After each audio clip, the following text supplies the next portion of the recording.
So yesterday we closed at kind of after giving the bosonic field content of type 2b. So I'll just write that again. So we had GMN, which was a 10D metric. So this is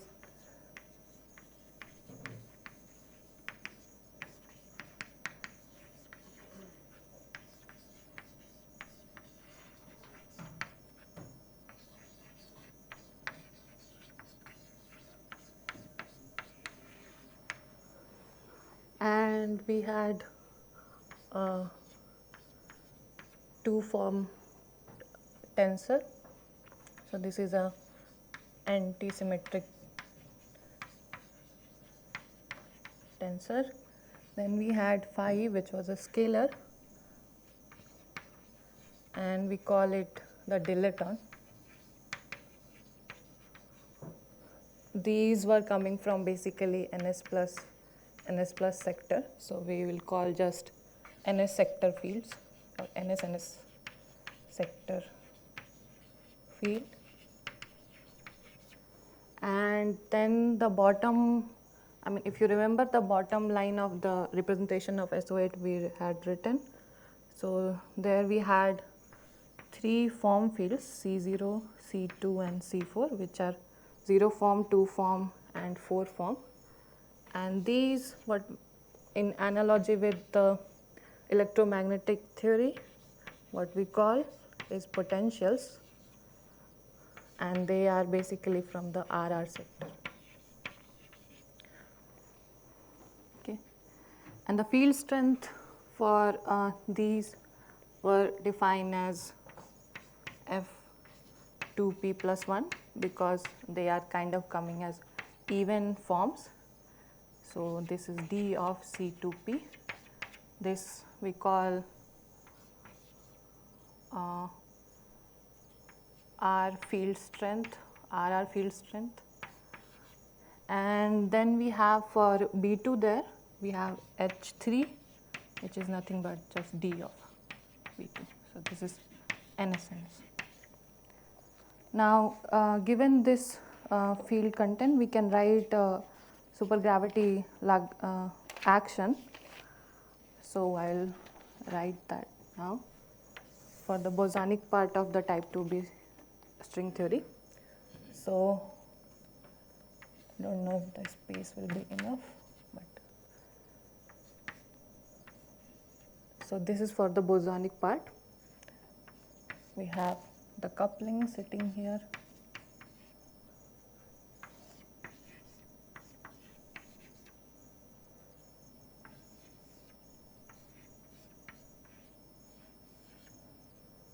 Minus G e to the power minus 2 phi Rs. Let me call this also Gs. So by S I am denoting a string frame. There is, and then we have 4 delta phi square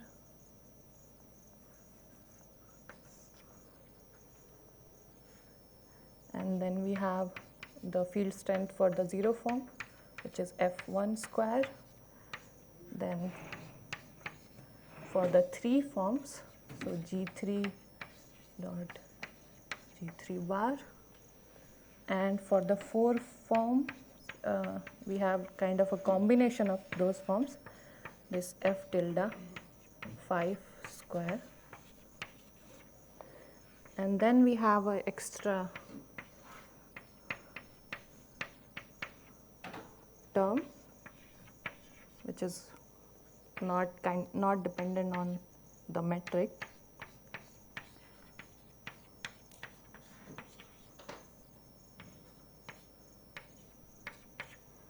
And we can have some local action as well in addition to this. Okay. So let me just tell what these F5s and G3s are.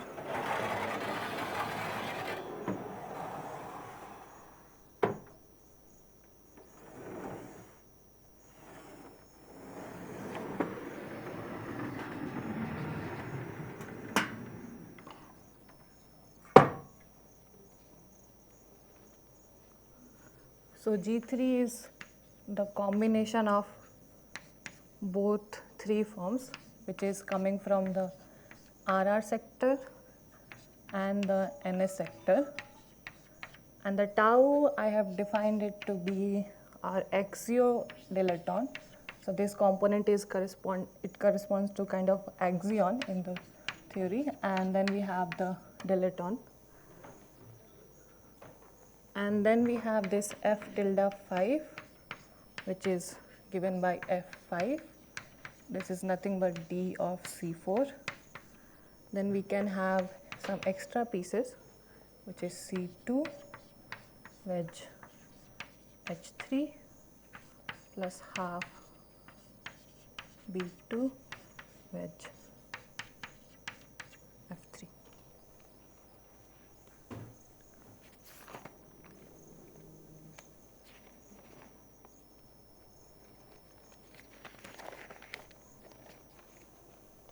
So this bar is just complex conjugate? Yes, kind of. Yes. So I will just The dilaton doesn't have any potential which you take. no, it is also a moduli field. So we'll see that we stabilize this with kind of the complex structure moduli together. So let me just give one more thing. So let's rescale the metric, which is the string frame metric, to go to Einstein frame. So G mu nu is my Einstein frame metric, pi by 2 G mu nu. Then the action will takes little bit simpler form. So I'll just quickly write that.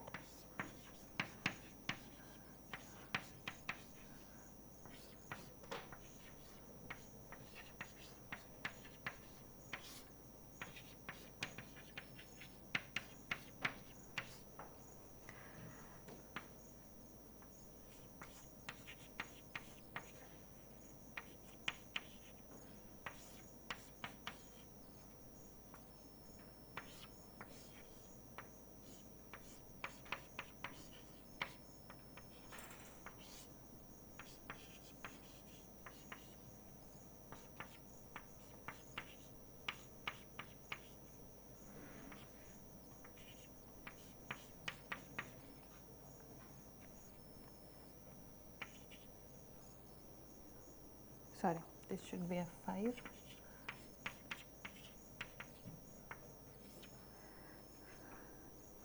And similarly, we'll have the extra term. Setting. F5 and effect tilde self-dual or not? Yeah, we impose by hand that these have to be self-dual. It's not a. No, my question is F5 is self-dual, but F5 tilde is. Yeah. So I'm saying that we impose that F tilde is also, F5 tilde is also self-dual.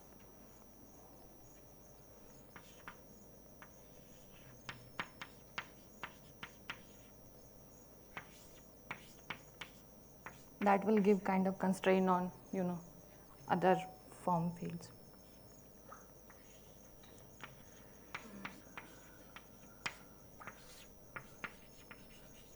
And so since we have written it in this form, one can check that this is kind of invariant under this transformation.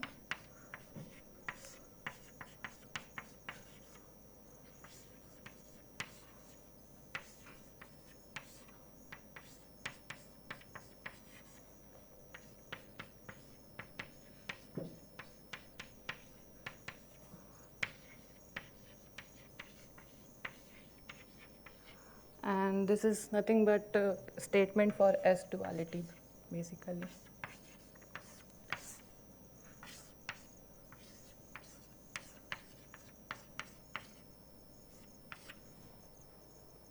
Okay.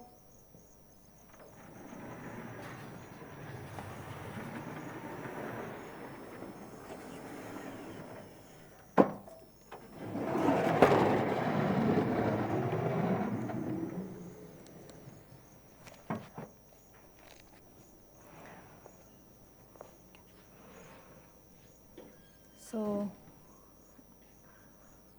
the metric which we are taking in 10 dimension will look like something this: a to the power 2a y eta mu nu dx mu dx nu plus e to the power minus 2ay g tilde mn dy m dy n, where mu basically in this case goes from 0 to 3 and small m's will go from 4 to 9. Now using the Bianchi identity of F5, we can write it as 1 plus this hot star in 6th dimension d alpha, where alpha is kind of a one form, d alpha, and it is a function of the compactified coordinates. And then we have our usual 4 dimensional basis.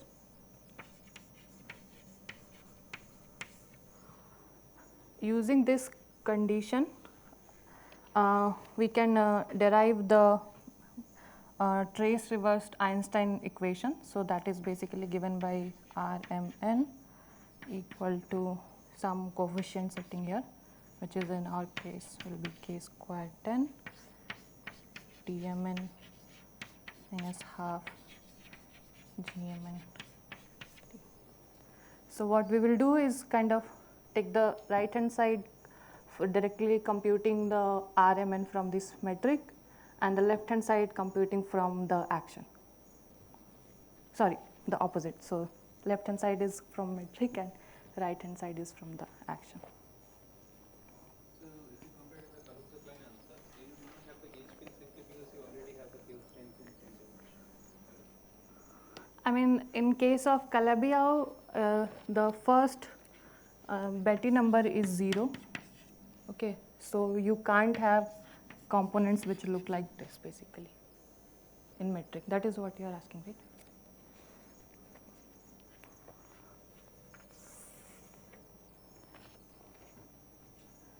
Okay.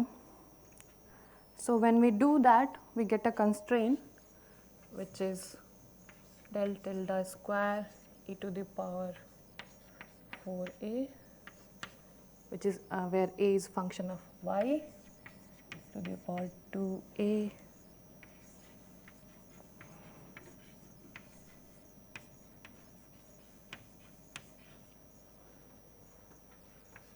so let me just write it.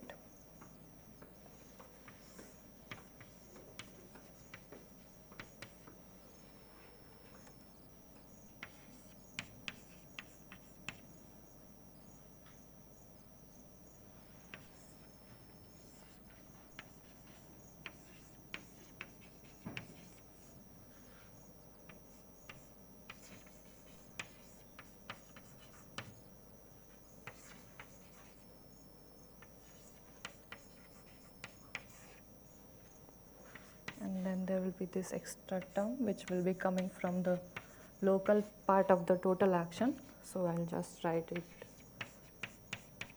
without giving the details of what the action will look like at this point.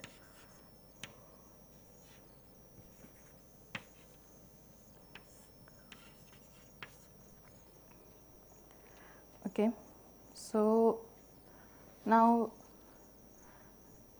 this left hand side, when we'll integrate over the 6th dimensional, the manifold, it will give us 0 basically.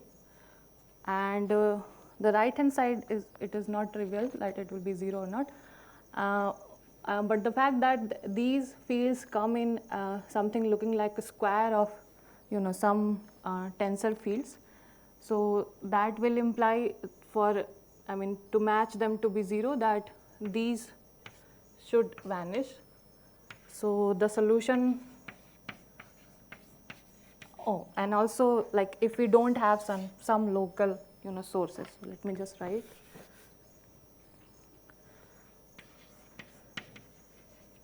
So if we don't have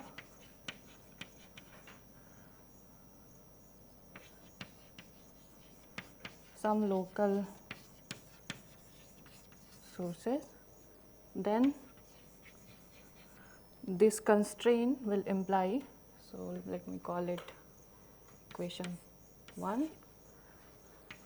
So equation 1 implies that alpha is a constant and A is also a constant and G3 is 0.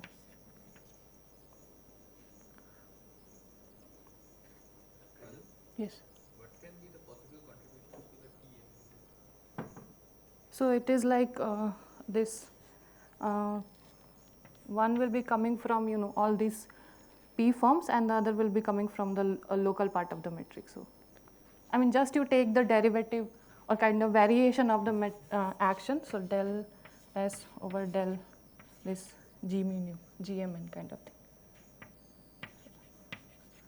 That will be your T. Kajal, Yes. I was a bit late, I'm sorry, but can you just briefly tell me what is the field content and Yeah. So let me just.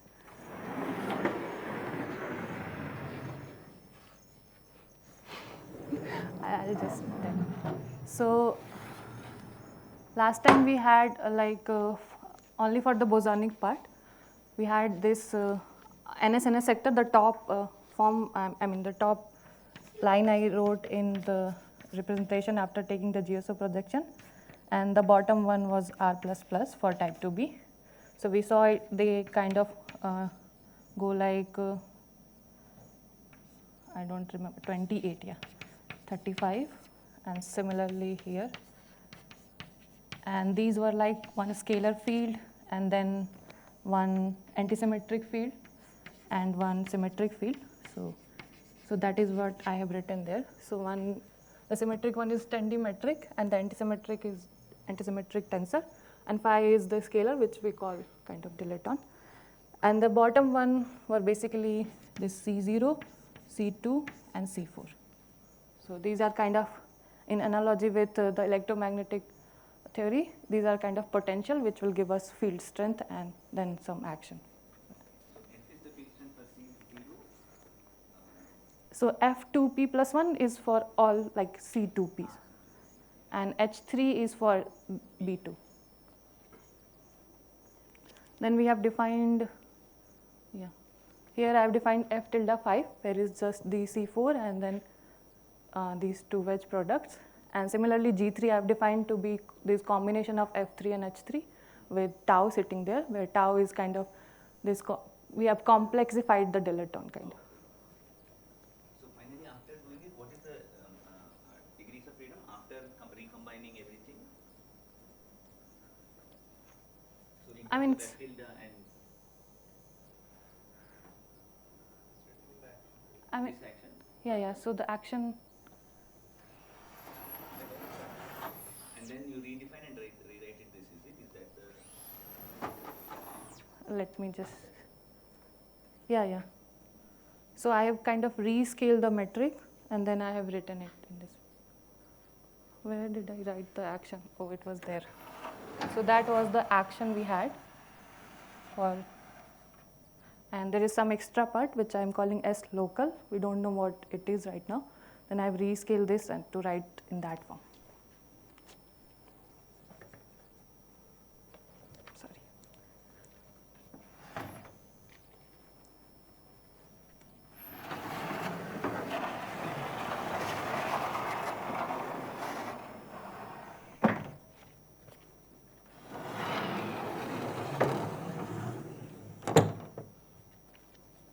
So I'm very confused. So you were supposed to reduce the action on something, but you were solving it.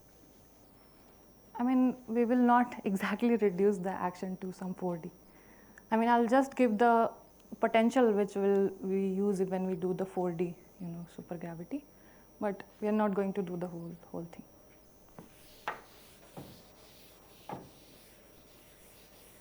That will take like. Could you explain the alpha thing again?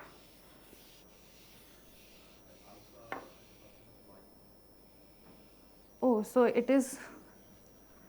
I mean, given that you have to satisfy that f is self-dual, you can basically write it in this form, where alpha, I mean, you can't take any other form which is coming from these 4 dimensions, right? Otherwise it will vanish.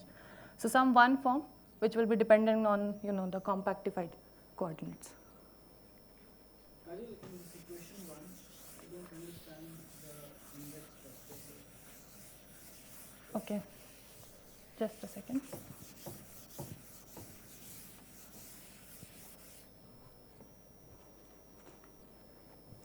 equation 1, last line. So TMN minus TMU, you said that mu, so these are the non-compactive. Oh, I think it will be the trace, sorry. Yeah. The trace part, sorry, yeah. I think I have written wrong in my notes also. Just to understand, so that is the answer you're choosing, or that came from some this thing, that the fact that the metric splits into the 2 manifolds and there is no cross term between them? Yes. That's an answer? Yes. That is like most general thing we can take basically, given that we have to have Poincare invariance in 4D.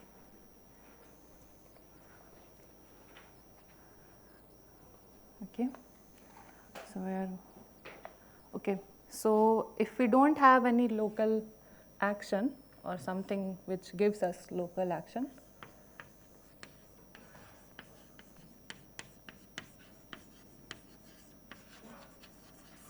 I think I have written there, but anyway.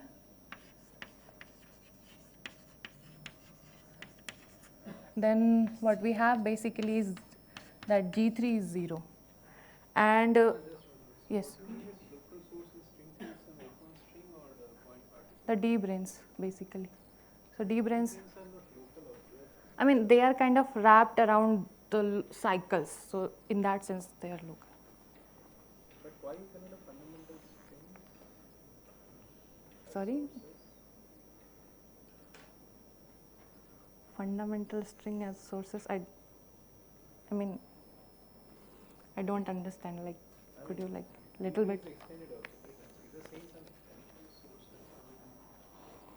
Yeah, so like we want non-zero fluxes. So if I want to like take analogy from electromagnetic theory, then like the flux going from a closed surface will vanish unless you have a monopole setting in there. So in that sense, we need some kind of I mean, just a stupid question. So can we wrap strings around some circle? closed strings are, I mean, yes. So we get winding modes, right? Yeah. So that we can also do it. Yeah, but I mean, you can take, I don't know. So you are saying that if we wrap it around something, then we'll get some, action which will give us non-vanish. I don't think it gives, because that is kind of whole thing when we do the, string, there is winding modes and there is, this, what we call momentum. So that also will give the same result here. So including the winding modes will not change the fact. And what are the kind of branes you are allowed here as sources? So in type 2b, we have like D7 and D3 branes, because the fact that we only have odd form potentials, and to have an action of those branes, similar to like I wrote yesterday maybe, that A1 for like a charged particle will need some Cp, which is in this case 2p. So it will give us like odd. So here it is kind of 0 brane, so C2p, so 2p minus 1 kind of. Because it's some Dirac-Bonnet-Feld kind of an action. Yes, deviate.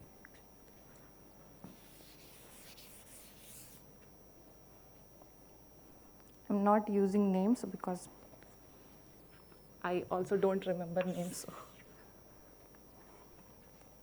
Okay. So. So let's assume that there are some local sources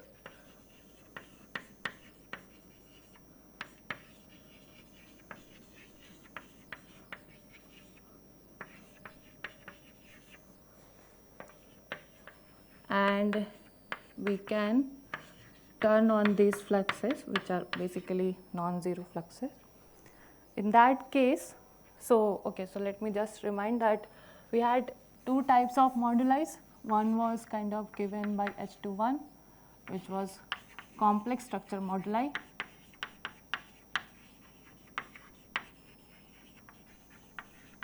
And other one was Kähler moduli, which were given by this H11, I mean the number of those.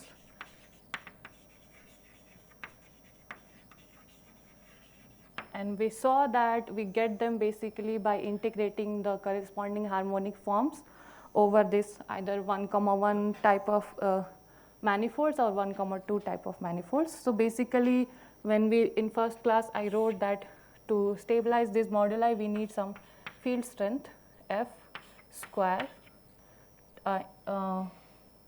integrating over or some manifold which is some p dimensional. Then I meant that this F will be basically kind of same dimension of this 1,2 forms. Am I saying it right? Yes. So for 1,2 we need something which looks like F3 square, and 1,1 we need something which looks like basically some F2 square. So we don't have any F2 square here, but we have some F3s which are basically the F3 and H3 combined into G3. And once we have these G3s to be non-zero, we can have a potential for these moduli fields. So I'll just write what it will look like. So the G3 part of the action is basically given by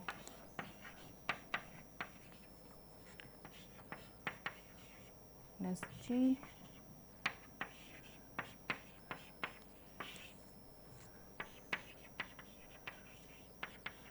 and the corresponding 4D Lagrangian will be will get after integrating out this extra 6th dimension. So L4D will be 1 minus 24 kappa square d6y on, in our case Calabi-Yau is x, so x, and square root of minus g3 dot. So metric also kind of decouples into those two, so this is the metric corresponding to the cavity. Okay.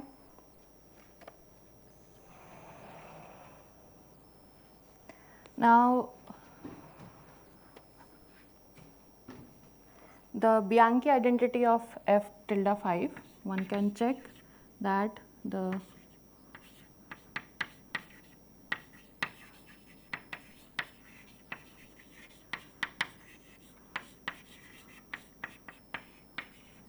combined with that it has to be self-dual gives rise to the fact that G3 have to be, so let me just think what I want it to be.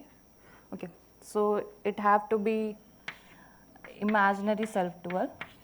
By that I mean that let's define this G plus minus 3 equal to this G3 plus I times Hodge star in the 6th dimension G3, and the imaginary self-dual part will be like G3. So when G3 is equal to I of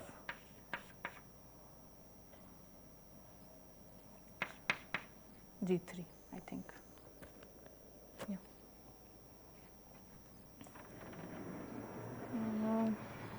Sources for F5, is it? Sorry? What are the sources for F5, or which field is which flux is going to contribute for the source? C's. C's. Yeah. And I mean, in terms of C's? yeah. So, yeah. If you have self-dual field, they don't have sources, right? Is that, am I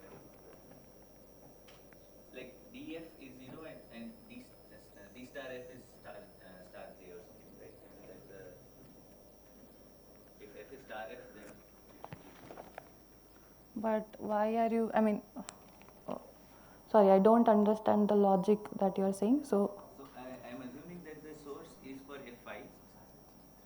F5. Is that the source? No, no. Oh, it's not the source. So Right? F3 is. Okay. So we are taking, I mean, I'm not writing the action here, but D3 or D7 brains. So Okay. there's that, I mean, those will be given by this F3.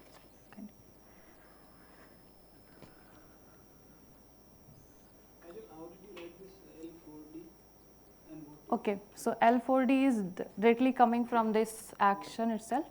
So what we did is kind of, so I think there should have been the capital G here. So then you can take that, because these G3s are kind of dependent on only the compactified coordinates. So this whole thing integrated, and so it will be like D4 minus G4 and then the L 4D. Okay. So you're just writing L4D. Yeah, so I'm just writing the L4D part. Because we want the potential, I mean some form of potential, so that our future calculations will be kind of just assuming that there is a potential, and we'll do the next thing.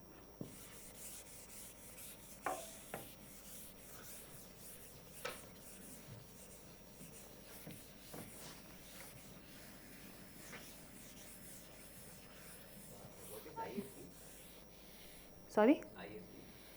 So it's imaginary self-dual. Sorry for the jargon. So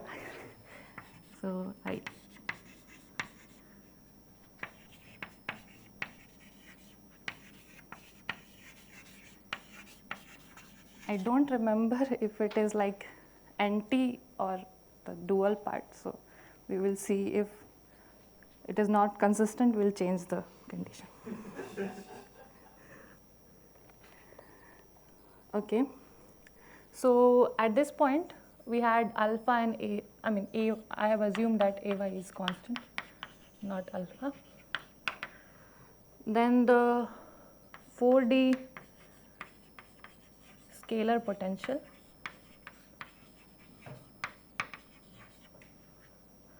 is basically V, which is 1 by 2, 12 kappa square 10, and we are taking the imaginary tau part outside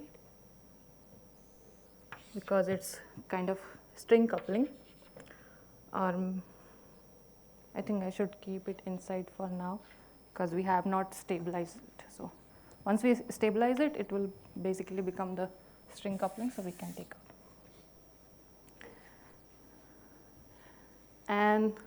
And this is not M, this is our Calabi-Yau. We have d6y square root of minus g tilde. So by tilde, I'll be denoting the 6-dimensional metric, and I'll expand this in only the self-dual part, imaginary self-dual part. Okay. Now, if you remember, and there will be this imaginary tau setting. So any 3 form in complex scalar manifold, we could have decomposed into a 3, 0 form, which is 3 holomorphic form, then some 2, 1 plus 1, 2 and plus 0, 3. Okay. But it turns out that the condition which we are choosing for G3 only, for example, if I take only the self-dual part, then I think only this part will be contributing, and anti-self-dual part, only this part will be contributing. So in our case, we can basically write the G3 plus. So G3 plus will be basically written in terms of G3, 0 plus G2, 1. And these can be expanded in the basis of, this 2, 1 and 3, 0 forms. So I'm just going to write that. So now I'm dropping the plus sign because we have anyway imposed the condition that it should be imaginary self-dual. So this G3 is alpha times omega. This alpha is not same as the previous alpha. So let me write something else. I don't know. So some gamma plus beta bar A bar, this chi bar A bar. So if you remember, for Calabi-Yau, we only had one 3,0 form. That is why I have just written gamma times omega. But we had many, which is exactly H2,1 numbers of this H2,1 form, the basis of basically this homology or cohomology. So we can write it as this, and we can find these coefficients by using the same analogy to finding a coefficient in vector space. So just taking the inner product with kind of the omega bar and then dividing by, so again it's x. Okay. Now this will be 0. Why I am kind of taking a wedge product with omega bar? Because otherwise the integration will give us 0, because for it to be non-zero we need kind of 3 dz things and 3 dz bar things. So this is why I have written it like this. And then I can write this beta bar A bar in similar way is B, and then sorry for this.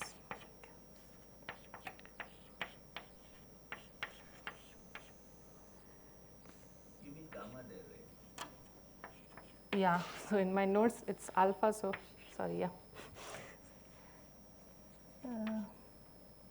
B. Okay. Now, so let me just write it again, it's looking a little bit bad. So beta we can find in similar way. So beta A bar is x G3 wedge product with chi A, and then we have x some chi bar, let's say B bar. Oh, it should be B, I think. Yeah, because we want to define a metric on the moduli space. So for that, I'll write this K A bar B, and where we have kind of left this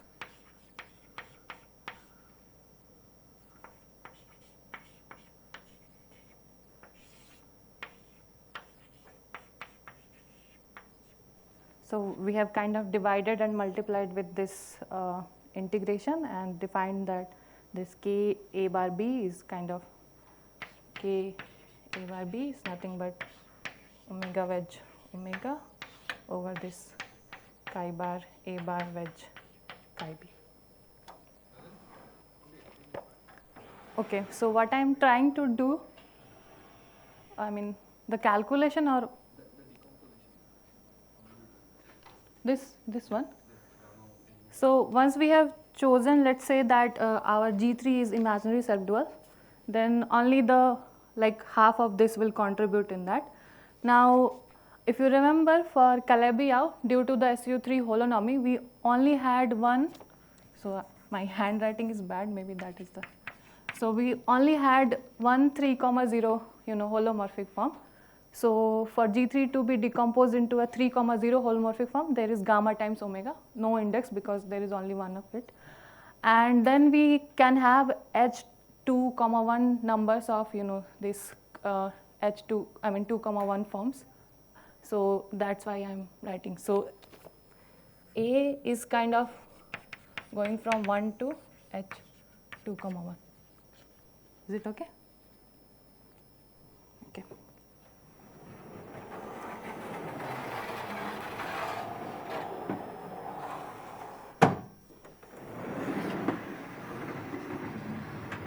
what I'm trying to do is kind of give a, yes.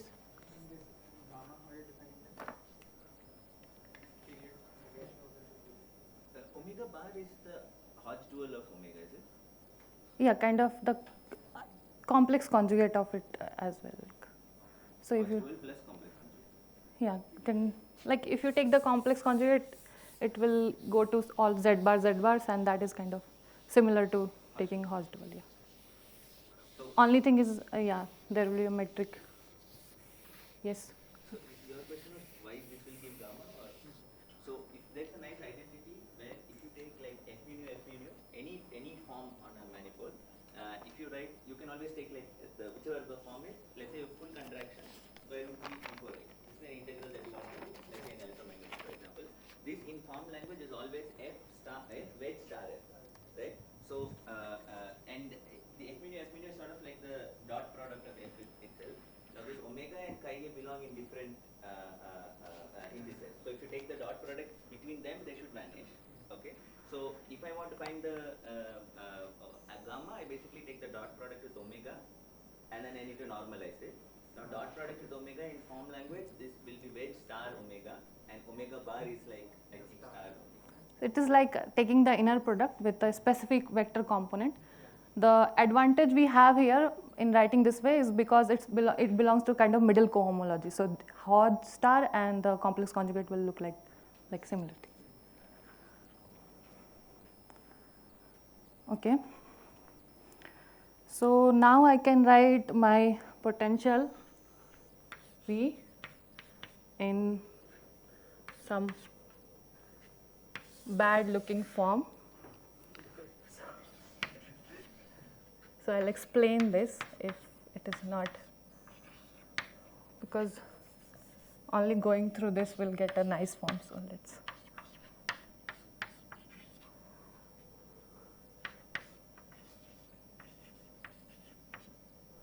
This is curly G, and yeah.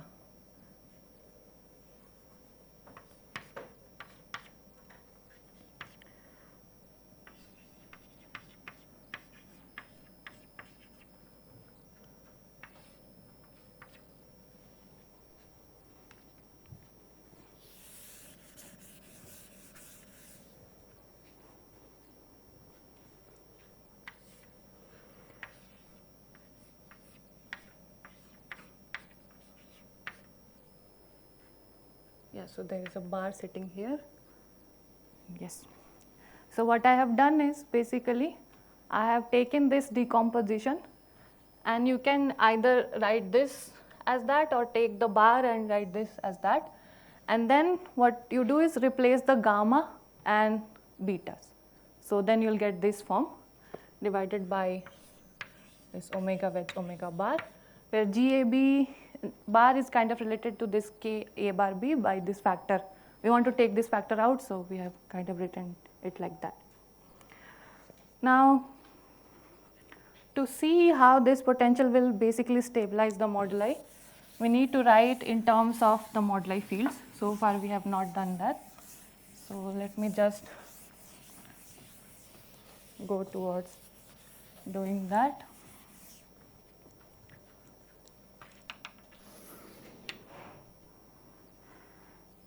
So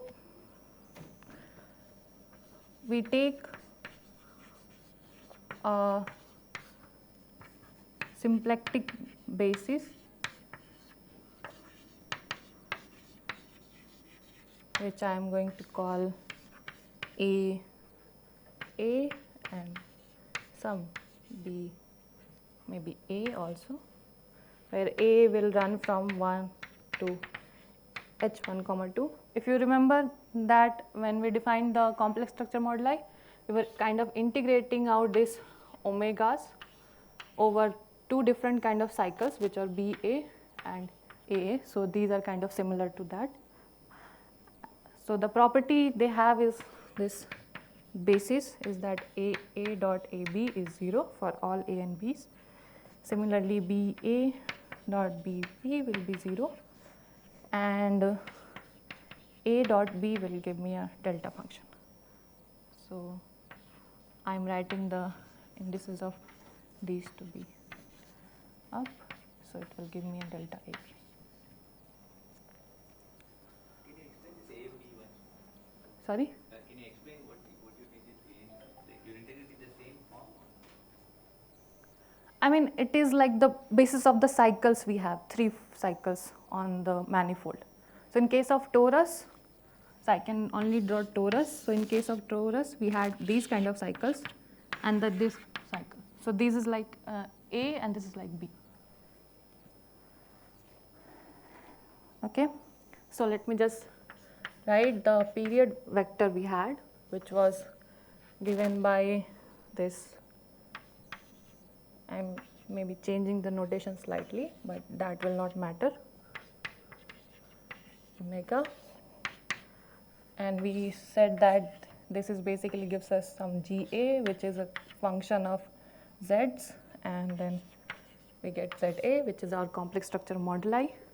Then we can also kind of quantize the fluxes on this cycle. So we can have these integer fluxes. So for F3, I am writing it as F,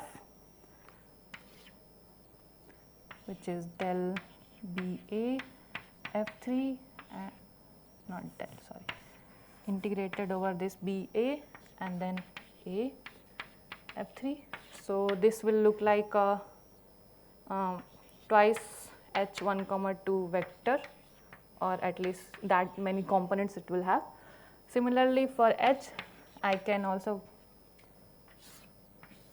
write H3 and H3, and these should have some 2 pi times integer thing. So these are kind of quantized fluxes. So they are either 2 pi depending on what normalization you are taking. So something multiplied by some integer number.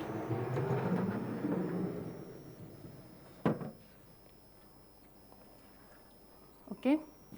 So once we have defined that, we can kind of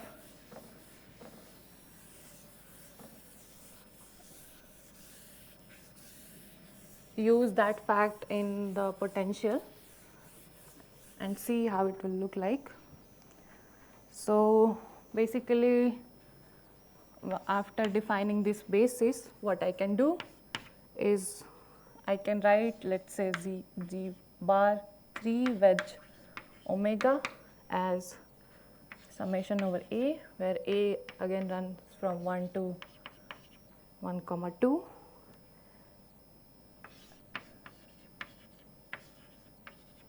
G3, then A omega plus same sum, but we will change the cycles for these two. So this is G bar, sorry.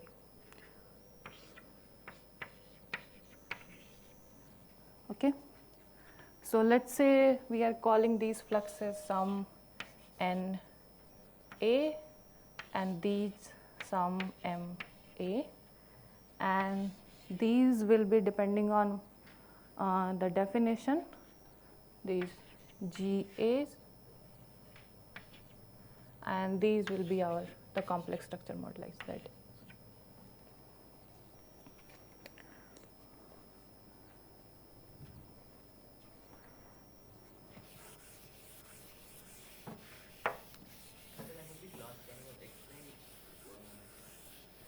So you have these two cycles that you define on the Calabi-Yau manifold. Yes. Then you integrate the fluxes F3 on these two cycles.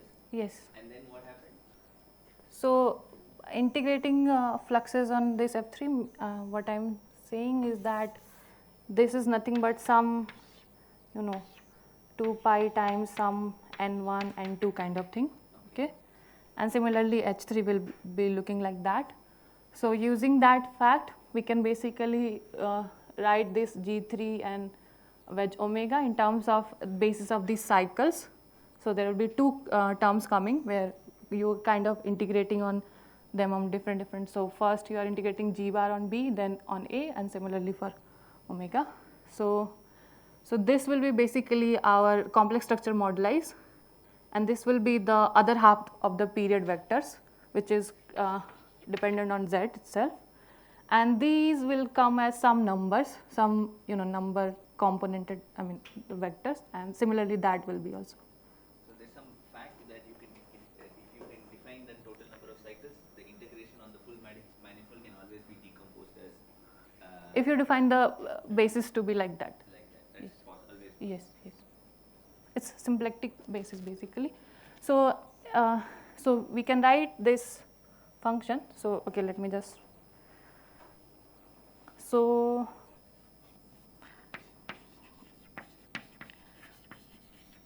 scalar potential will now look a little bit nicer. So it is V will be given as the coupling we had, it will be same, e to the power k.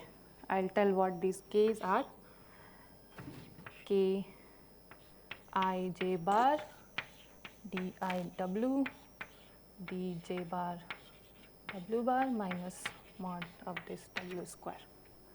So W is what we call superpotential, which is basically defined to be this. So I am kind of defining it here. And the K is what we call the Kähler potential. So in a simple example, it will look something like this.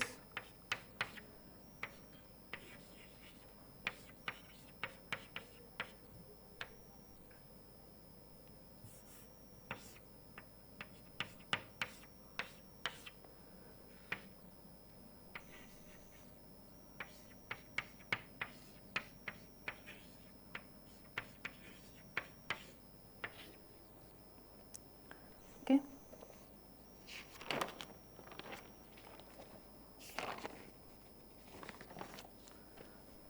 So omega we know already what it is, G3 we also know.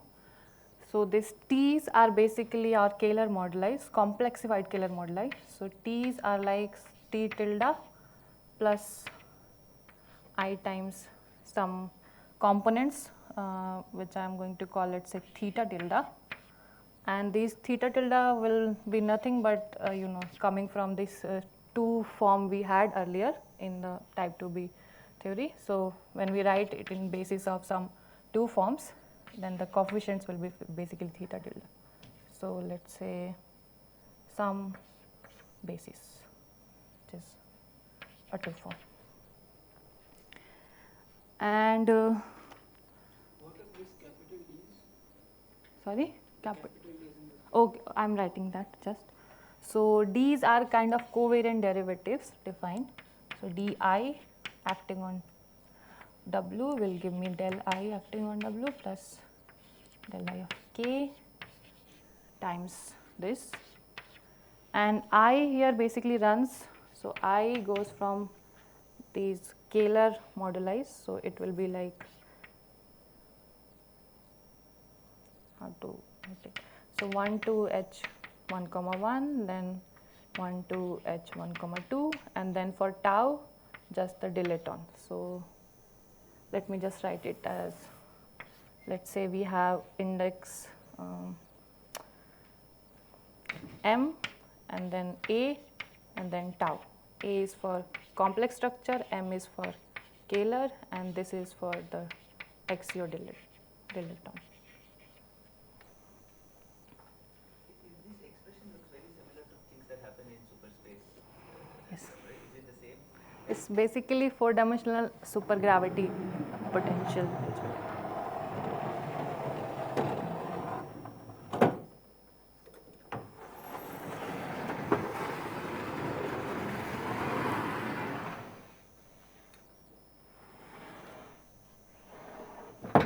It's like F term. Right.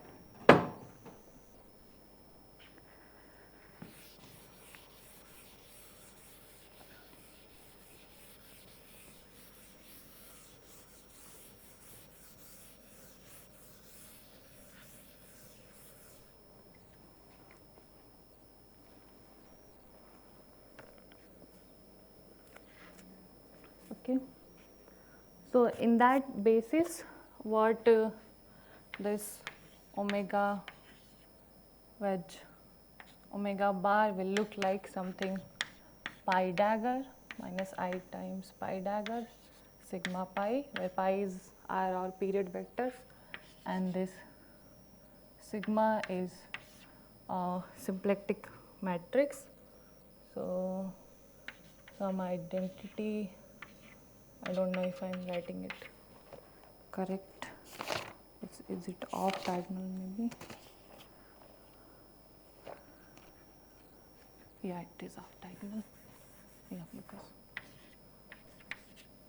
so it's symplectic metric. So the scalar potential, there will be a term which is I'm calling CS, which is for complex structure.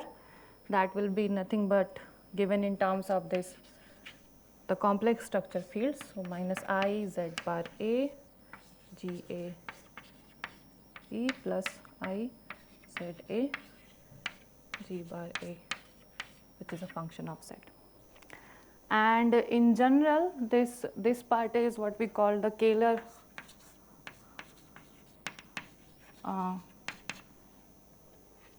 Kähler part of the Kähler potential, and that is given by minus 2 log of the volume, where volume, this V is basically the volume of given Calabi-Yau. And we know once we have given the volume, how we can get these, Kähler moduli, because we saw that it's nothing but some 1 by 6, some intersection numbers, and then we had this alpha, beta, and gamma. So I have kind of skipped one step. So here this is a 6-dimensional volume, so that means that they are kind of 2-dimensional objects because we are taking cube of them. But the capital T here is kind of 4-dimensional object. So in that sense, the volume in the capital T notation, it will be given by T bar to the power 3 by 2 or some similar kind of functions. Okay.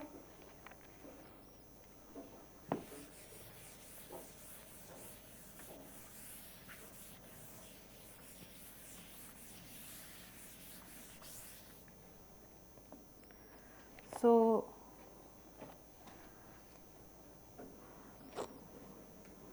from when we use these two functions, which is the superpotential and Kähler potential, and substitute that back into the scalar potential we have written after everything.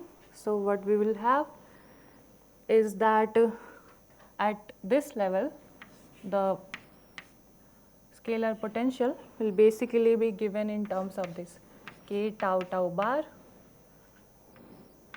d tau w plus d tau bar w bar, and then this K a or ab bar d a w and d a bar w bar.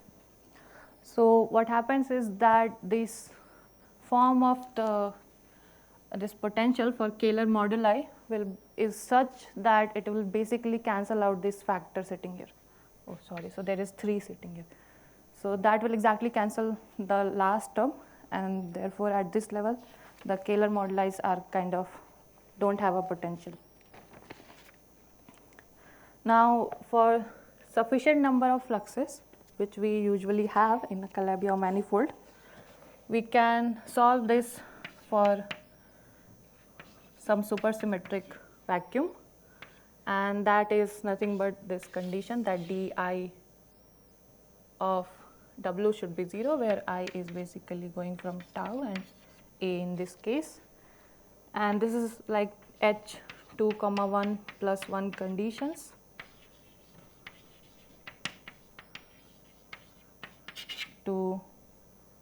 for h 2, 1 plus 1 variables there, where this 1 is nothing but the tau, which is our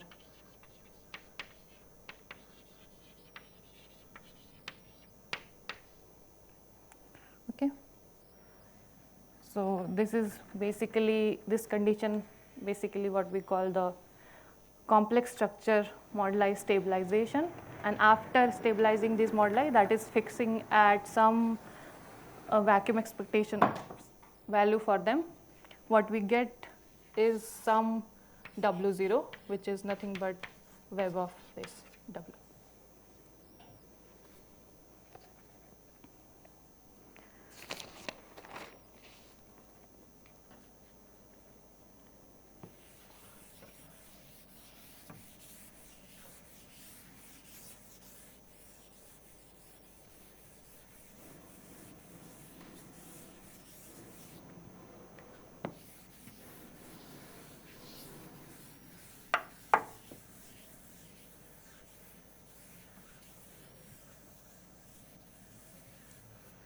Are there any questions? Okay.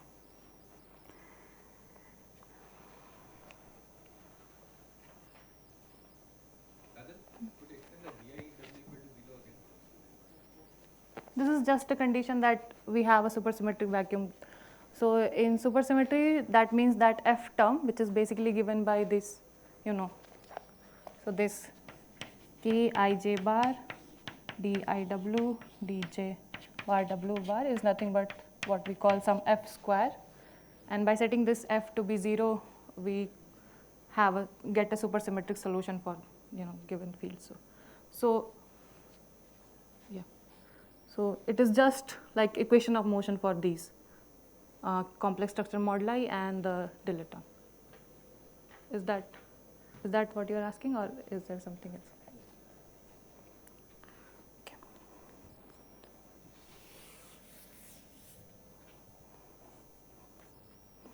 So now we will kind of see how we get. Maybe the term vanishing condition, like if you want your vacuum to be invariant under supersymmetry, this F square has to be 0. Like if it's not 0, then your vacuum is not invariant under supersymmetry. Now this F equal to 0 gives you like a space of equations. So there will be many fields, and they'll all be non-linearly related, and some phi 1 square plus phi 2 square equal to 0 or something like that, like some complicated thing. And in that, so that you can choose different values such that that still is 0. So that is called your moduli space. Right? You can choose any value of the fields in that space, and still your vacuum will be supersymmetric.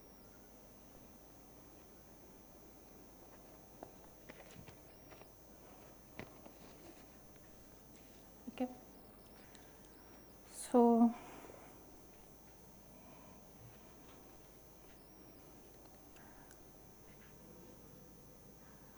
okay. So once we have like kind of turned on these some local objects, which is S local will look like something 1 by 2 and D3. So by ND3, I am calling total number of D3 charges, and that means that I have kind of have a D3 brane in my theory times this C4. Okay. So in this case, what will happen is the original Bianchi identity which we had for F5, once you add that, will not be 0 because one C4 is kind of sitting there. So it will not be 0.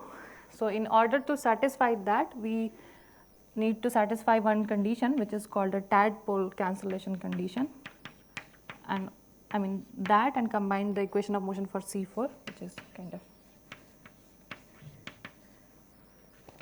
So the tadpole cancellation condition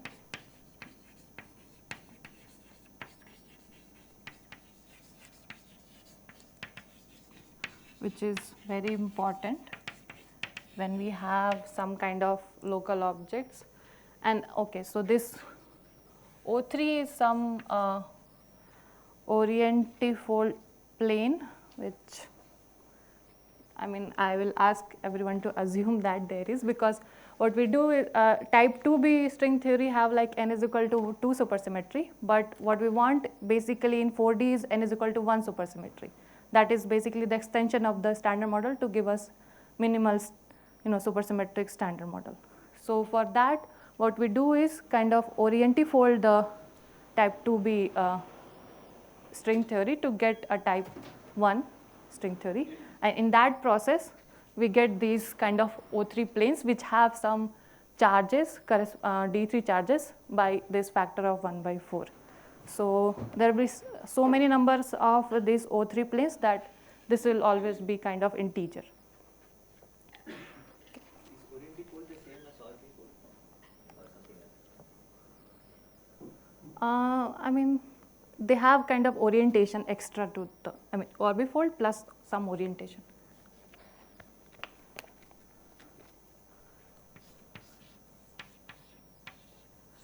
So we have this ND3 minus chi over 24. So this is nothing but this NO3 term, which will be related to the Euler number of the Calabi-Yau. So I will ask you to assume it. Sorry, I can't do the orientifold thing too. So what happens is in generic Calabi-Yau, first thing is that we have this H11 to be either greater than or equal to 1. That is simply because the Calabi-Yaus are Kähler manifold, so they are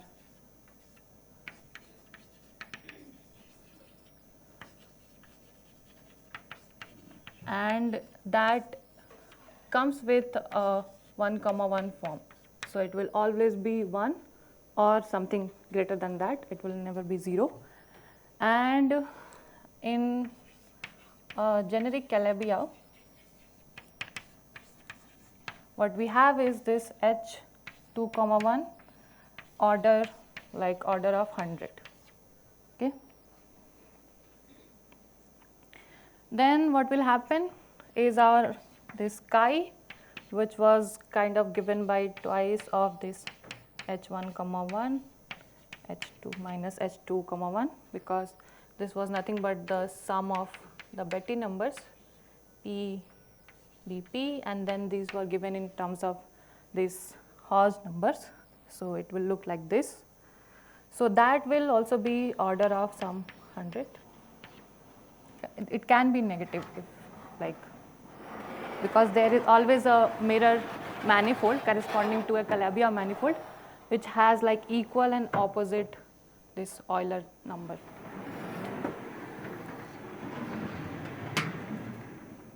So is there no d-term kind of condition? There is, but that is kind of, we take the d terms to be 0 by same thing, taking the fields combination of some other fields. So there is d term breaking also, but in these cases, usually only f term is, yeah.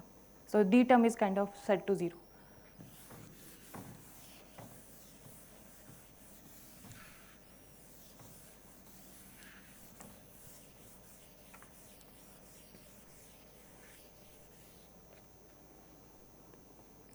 Okay. So given this constraint here, if we kind of see this as quantized vectors, so let's say that first term of this equation, I don't know, maybe star. So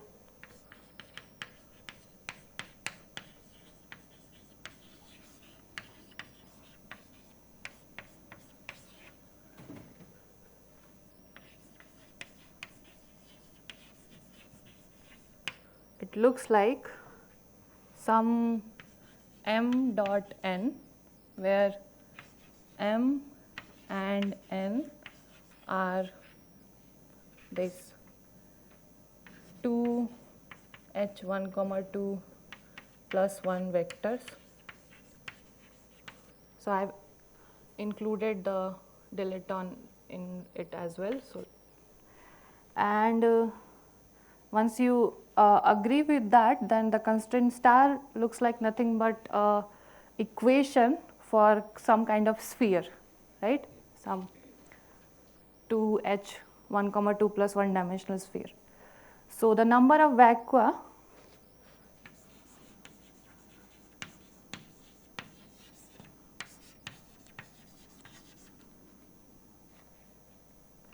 can be approximately given as, like it goes like the volume of this ball, which is basically 2h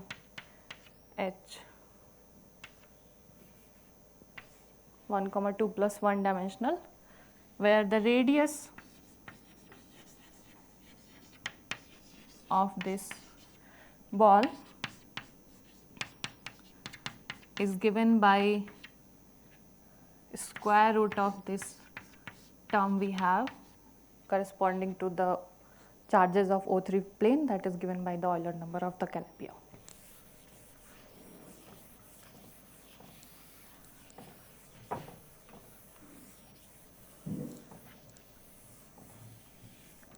Okay. So this tadpole cancellation condition in like how it looks like when we after the quantizing these things. So we have some vectors n dot m which is less than equal to q d3 total, that is kind of combination of this whole thing. Okay.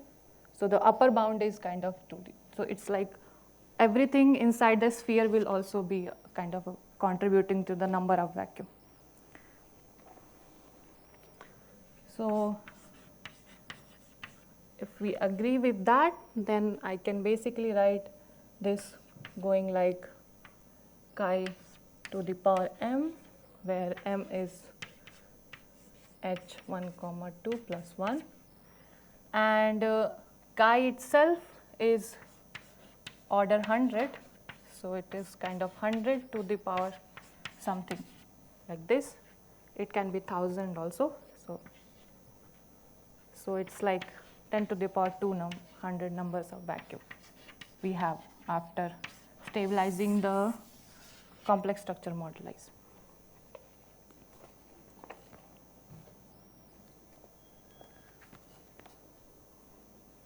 Okay, so that is it for this class.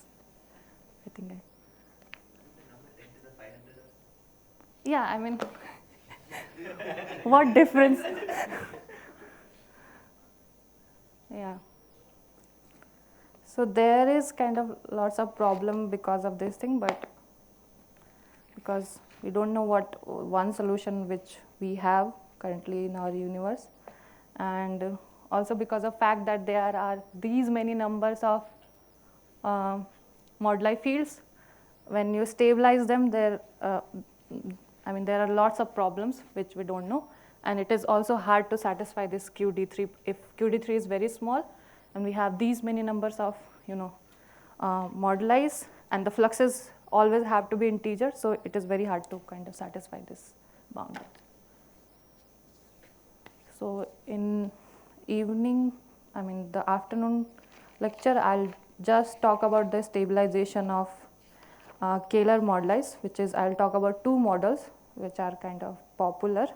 One is the KKLT and the other one is LVS, which is large volume scenarios.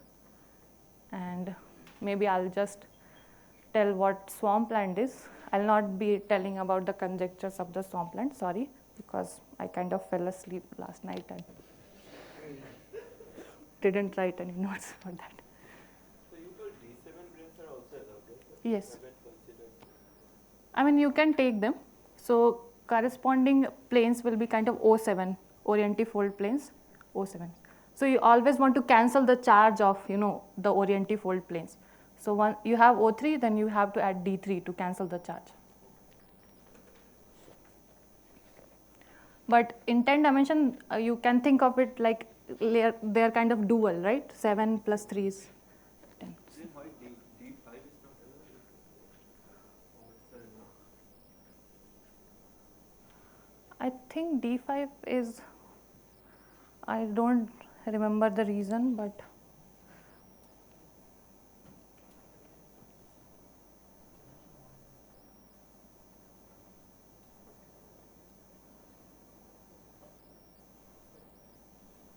I don't remember the exact reason why D5 is not allowed. Maybe it is allowed. I don't remember that also. But usually what we take is D3 and D7 frames. Yeah, that.